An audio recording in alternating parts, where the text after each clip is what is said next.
어제는 세리들과 죄인들을 식탁 자리로 부르셔서 치유해 주신 그 예수님의 음성에 대한 말씀을 함께 나누었습니다.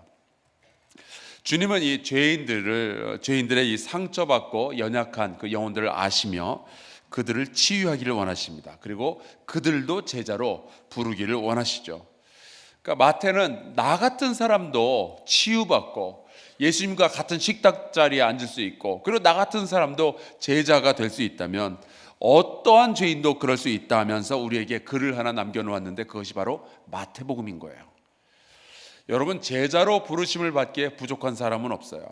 다만 제자가 되기로 결단하는 사람이 적을 뿐이죠. 여러분과 저는 이 제자로의 부르심에 응답하는 용감한 사람 될 수 있기를 주의 이름으로 축복합니다. 오늘은 쉼으로 부르시는 예수님의 음성입니다. 요즘 우리나라에서는 못 먹어서 생기는 병보다 너무 먹어서 생기는 병이 훨씬 많다는 사실을 알고 계십니까? 제가 우리나라 신문이나 뉴스에서 영양실조라는 말을 안 들어본 지가 꽤 오래된 것 같아요. 대신에 요즘은 영양과다라는 말을 참 자주 듣습니다. 엊그제 그 새벽기도 오는데 어떤 헬스장 광고가 제 문 앞에 이렇게 스카치 테이프로 이렇게 붙여 있더라고요. 이렇게 적혀 있었어요. 올해는 살 뺀다고 하시더니 벌써 3월입니다. 헬스장 광고가 이렇게 나와요, 요즘은. 우리가 힘들어하는 여러 가지 병 가운데 비만, 당뇨, 고혈압, 암, 이런 것들은 다 음식 같은 것을 절제하지 못하고 지나치게 먹어서 생기는 병들이잖아요. 여러분, 우리 현대인들의 가장 위중한 병들 가운데 하나는 일을 지나치게 많이 하는 거예요. 쉬지를 못하는 게 병입니다. 제가 굳이 설명을 드리지 않아도 여러분이 더 잘 아실 것 같아요. 쉬고 싶다는 생각이 하루 종일 아침에 일어나자마자 쉬고 싶다는 생각부터 들고, 그렇지만 그럴 수 없다는 거 우리가 너무 잘 알고 살아가고 있어요. 근데 우리는 인생 내내 그러고 살아갑니다. 혹시 사는 게 피곤한 분들은, 아침에 눈 뜨자마자 피곤한 분들은 오늘 주님의 음성을 잘 들으시기 바랍니다.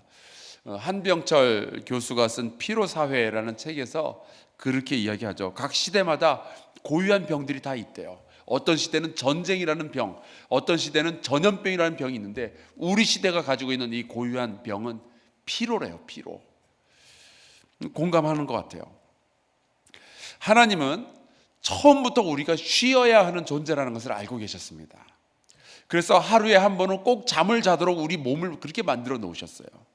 창조의 원리 가운데 하나가 쉼이 포함되어져 있습니다. 그리고 일주일에 한 번은 안식일을 만드셔서 그 안식일을 기억하여 거룩하게 지켜라 말씀하시죠. 그 말은 그날을 거룩하게 만들어라 라는 뜻도 되지만, 그날 쉰다는 것을 거룩하게 여겨라 라는 뜻도 됩니다. 왜 안식일을 거룩하게 지키라고 말씀하실까? 그래야 그 안식일이 우리를 거룩하게 지켜주니까. 근데 이 정도로 말씀하시면 아무래도 사람들이 또 안 쉬고 계속 피곤하게 인생을 살아갈 것 같으니까 안식일 법을 만들어 주시고 노동을 금지하기까지 하셔요. 그리고 누구나 6년을 노동하면 반드시 7년 때는 안식년을 가지면서 논과 밭도 쉬어야 된다, 이 자연 만물도 쉬어야 된다라는 말씀을 하시죠. 그런 식으로 7번이 지나서 49년이 되고, 그 다음에 50년에는 희년이라고 해서 온 나라가 전부 쉬고 노예도 다 풀어줘야 되고 빚도 그때는 전부 다 청산해 버려야 된다라는 그런 말씀을 주십니다. 그런데 여러분, 구약성경에 보면은 이 희년 제도는 있긴 있었는데, 희년 제도를 이스라엘 역사 중에 몇 번 지켰는지 아십니까? 한 번도 못 지켰어요. 단 한 번도. 그 정도로 우리는 쉬질 못해요. 피곤해요. 그래서 주님은 우리를 부르시죠. 수고하고 무거운 짐진 자들아. 주님은 아주 정확하게 알고 계셔요. 우리가 얼마나 수고하고 있고 얼마나 무거운 짐을 지고 이 인생을 살아가고 있는지 알고 계셔요. 어른들이 아이들한테 해주시는 말씀들이 있어요. 니들 때가 좋다고, 니들처럼 자유롭게 뭐든지 할 수 있는 때가 좋다고. 근데 여러분 기억하세요? 애들은 애들대로, 청년들은 청년들대로 지고 가는 짐이 있어요. 우리는 참 여러 가지의 일로 수고하며 참 다양한 짐들을 지고 살아가고 있는 것 같아요. 특별히 이 죄짐. 시편 기자는 시편 38편 4절에서 이렇게 고백합니다. 내 죄악이 내 머리에 넘쳐서 무거운 짐 같으니 감당할 수 없나이다. 이 시편 기자의 부르짖음 속에서 우리는 이 죄짐이 얼마나 무거운지를 우리가 깨닫게 돼요. 또 사도 바울도 말하죠. 오호라 나는 곤고한 사람이로다. 이 사망의 몸에서 누가 나를 건져내랴. 로마서 7장 24절. 죄가 우리의 짐인 것 같아요. 그게 너무 우리를 피곤하게 만들어요. 후회를 해도 용서를 빌어도 이 죄라는 것은 늘 짐짝처럼 우리의 등에 그냥 매달려 있는 것 같아요. 또 관계의 짐, 관계의 수고로움이 있습니다. 이 사람과 사람의 관계를 잘 유지한다는 것처럼 힘들고 수고로운 일이 없는 것 같아요. 특별히 시어머니 며느리 관계, 이 묘한 관계가 참 사람을 피곤하게 만듭니다. 괜찮을 땐 괜찮은 것 같은데, 또 직장 동료와의 이 관계를 유지하는 것, 또 그 직장 상사와의 관계, 또 하급자와의 관계, 이거 하나하나 유지해가는 게 왜 그렇게 힘이 드는지 모르겠어요. 왜 그렇게 화환 보낼 때는 많고, 왜 그렇게 장례식에 참여해야 되는 데가 많고, 왜 이렇게 결혼식들은 많이 일어나는지, 이거 하나하나 챙기는 게 참 힘이 들죠. 또 요즘 한참 논란이 되는 갑과 을의 관계, 너무 힘들어요. 요즘 또 미투 하면서 고백하는 사람들이 그런 표현을 해놨더라고요. 지난 10년이, 지난 20년이 지옥 같았대요. 그 사람 때문에.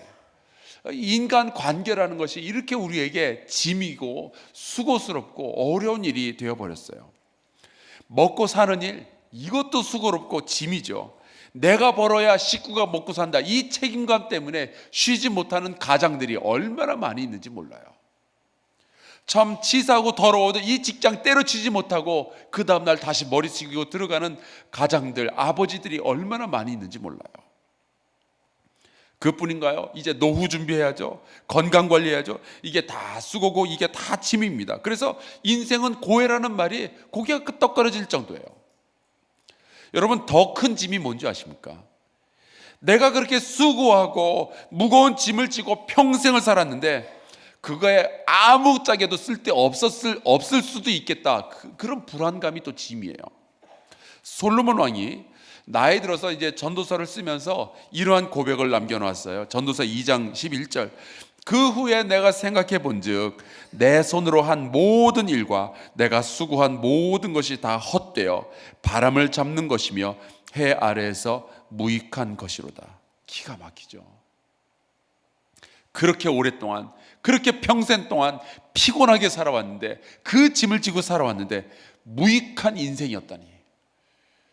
그럴까봐 우린 또 더 못 쉬어요. 이거 아니면 어쩌지 싶어서 다른 일이라도 붙잡고 있는 거죠. 자, 여기서 이제 우리의 이제 상황을 다 아시는 주님께서 우리를 부르시는 거예요. 그런데 주님께서 쉬어라 그렇게 말씀하시질 않아요. 주님은 다 내게로 오라라고 말씀하셔요. 그러면 우리가 쉴 수 있다라고 되어 있냐? 아니에요. 주님께서 이렇게 말씀하셔요. 내가 너희를 편히 쉬게 하리라. 여러분, 우리가 시간이 주어졌다고, 장소가 주어졌다고, 재정적인 넉넉함이 있다고 우리가 스스로 쉴 수 있는 게 아니에요. 여러분, 입을 뒤집어 쓴다고 쉴 수 있는 게 아니더라고요. 입을 뒤집어 쓰고 눈물 흘리며 불면증으로 고생하는 분들이 얼마나 많이 있는지 몰라요. 주님은 쉬어라 그런 게 아니라 나에게로 오라 그렇게 말씀하시고, 쉬어라 그게 아니라 내가 너희를 쉬게 해주겠다 말씀하십니다. 내가 너희를 편히 쉬게 하리라. 그러니까 우리가 쉬려면은 우리는 먼저 주님께 가야 되고요, 그리고 그 주님이 우리를 쉬게 해주시는 거지 우리는 스스로 쉴 능력조차 없다는 이야기예요. 자, 그렇다면 우리의 문제가 보이죠. 많은 사람들이 쉬기 위해서 주님께 가기보다는 휴가를 떠나요. 여행을 떠나요. 운동하러 가고요, 찜질방으로 가요. 물론 필요합니다. 직장과 학교를 떠나서, 혹은 주부들이 이 가사 노동을 떠나서 친구들을 만나고 또 수다도 떨고 새로운 장소에 가서 새로운 음식을 먹으며 새로운 이야기들을 나누는 것, 그것이 다 우리의 인생을 좀 다시 힘있게 움직이도록 하는 원동력이 될 수도 있어요. 그러니까 쉰다는 것의 가장 첫 번째 단계는 내가 지금 가장 힘들어하는 그 일에서부터 떠나는 거기 때문에. 그런데 희한하게도 그렇게 쉬고 나면 더 피곤한 일들이 생겨요. 여러분, 월요병이라는 말이 괜히 있는 게 아닙니다. 쉬는 것 같은데 못 쉰 거예요. 여러분, 여름 휴가 증후군이라는 말 들어보셨어요? 여름 휴가 다녀오고 나서 몸살이 나는 거예요. 쉰 것 같은데 하나도 못 쉰 거죠. 우리는 시간이 있다고, 장소가 있다고 쉴 수 있는 사람들이 아니에요. 왜요?